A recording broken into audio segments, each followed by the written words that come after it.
Morning, I'm Deirdre Fitzpatrick. And I'm Mike Cherry in for Teo Torres. If you haven't noticed already, slightly warmer Just this a little morning. Bit. Yeah. For more on this, let's get right to meteorologist Tamara Burke. Whew, and it's right in our face this morning. Check out this sun coming up here across Rancho Cordova. Good morning, Sacramento County.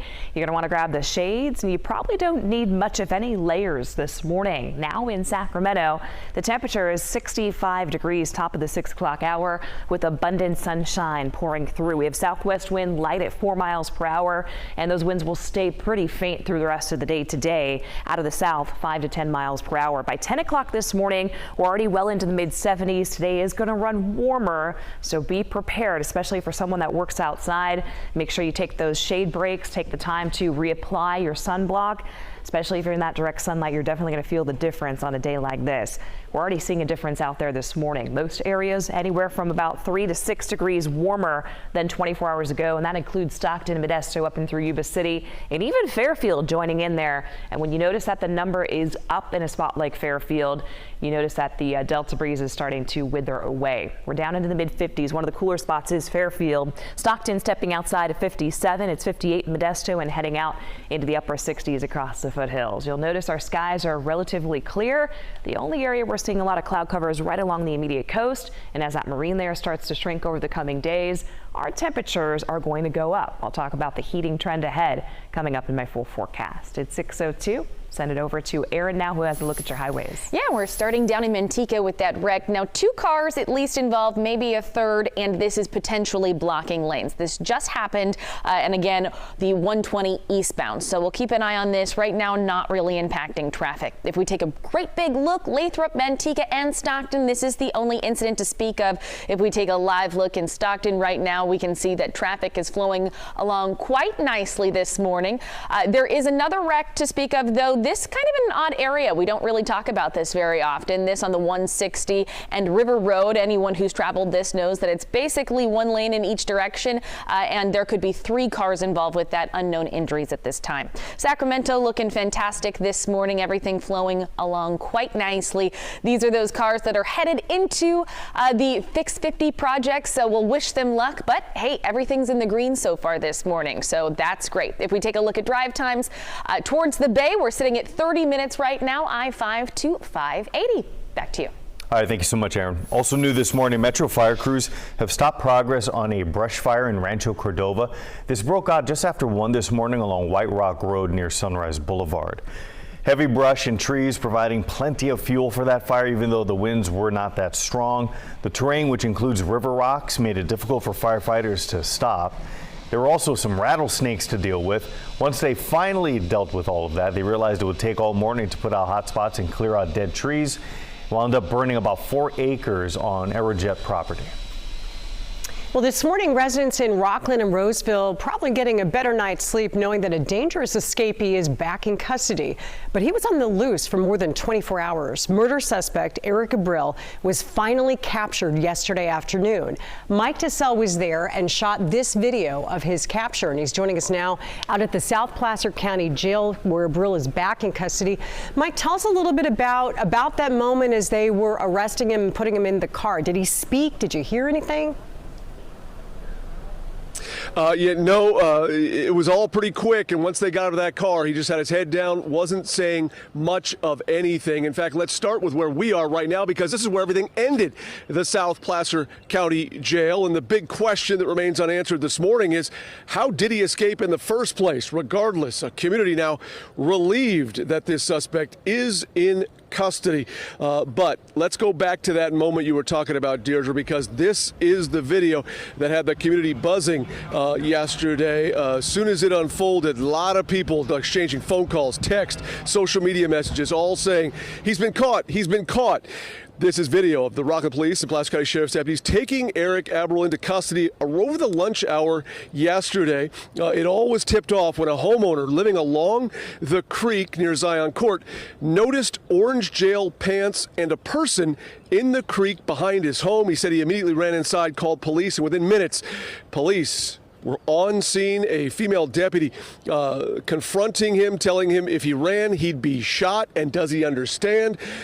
And then in no time, he was back in custody. Again, while I was there to record the video, my colleague, Brittany Hope, she was able to speak directly to the sheriff and question, how did this inmate escape? And he told her that's part of an investigation right now. He has questions. But what's interesting is that something else he said. I'll get to that in a moment. But first, let me show you this mugshot, because this is the latest mugshot of this escaped fugitive as he was brought back into the Placer County Jail yesterday. He's now scheduled to be back in court on a new charge related to that escape tomorrow. At least that's what the schedule is. And again, back out here live, I alluded to something else that the sheriff said, and that is that yesterday the sheriff's department made it very clear that they know that the deputy who was watching this individual wasn't asleep on the job. And so if he wasn't asleep on the job, the big question is, what was that guard doing when this inmate escaped, and how did he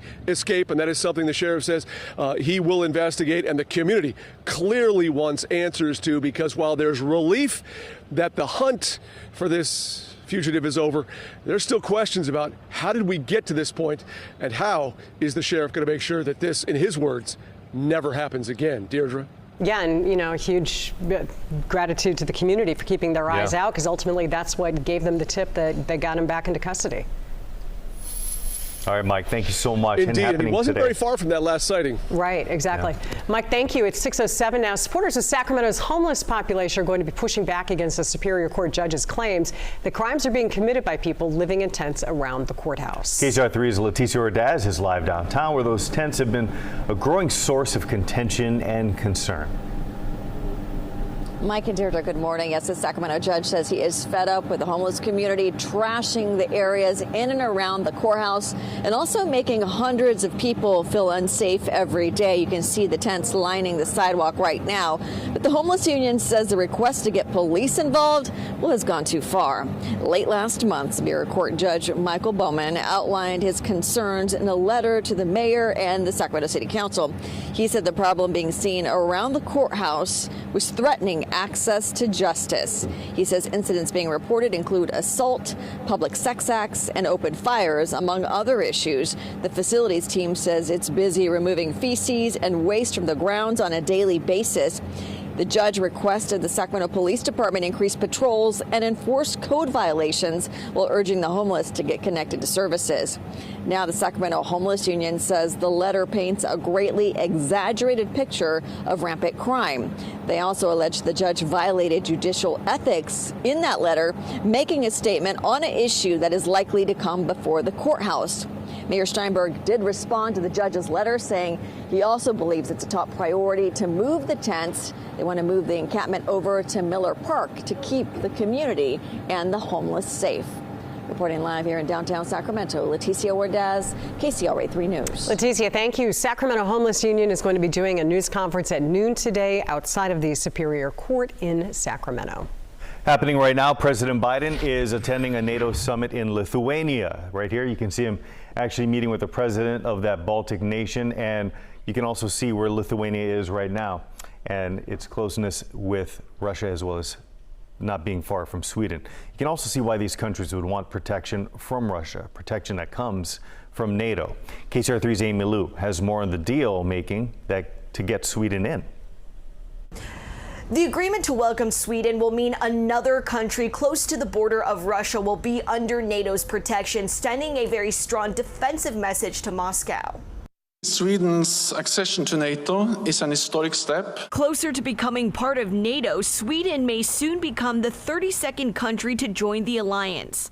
The outcome of a deal with Turkey's president, who raised objections over what he says was Sweden's leniency towards terrorist groups. We were hoping this would occur when it did, and I'm confident we'll get that done today. President Biden and Lithuania will rally support for Sweden's membership while considering demands from Turkey, including the purchase of American fighter jets and a path for Turkey to join the European Union. 1 inch of NATO territory means we're all in the war together. The U.S. is working to boost defense spending among members of the alliance and production of critical weapons and equipment. Our alliance will not only be bigger and stronger than ever, it will be more united, more purposeful, and more energized than at any point in modern memory. Turkey's president will ask his country's parliament to approve Sweden's NATO membership. Hungary, another potential holdout, is expected to do the same. At the White House, I'm Amy Liu, KCRA 3 News. And new this morning, lawyers of former President Donald Trump have asked for a postponement in the trial for the document case against him. In an overnight filing, the attorney cited the upcoming election as a reason to delay that trial. They said in part, quote, proceeding to trial during the pendency of a presidential election cycle would create extraordinary challenges in the jury selection process. The Justice Department is asking for a mid-December trial date. This morning, the Powerball jackpot is up to $725 million after there was no winner in last night's drawing. But there was a ticket in California that did match the first 5 numbers, and that one is up to a $352,000 payout. That's not too shabby. Yeah, 3 others matched 4 and got the Powerball. The next Powerball drawing is set for tomorrow night. Wednesday's prize will be the 7th largest in the promotion's history. If someone matches all those numbers in that drawing and decides to take the lump sum option, the cash value will be approximately $366.2 million. But that's before taxes. Which you won't care about beyond that. No, you never have to that. worry about that again. No.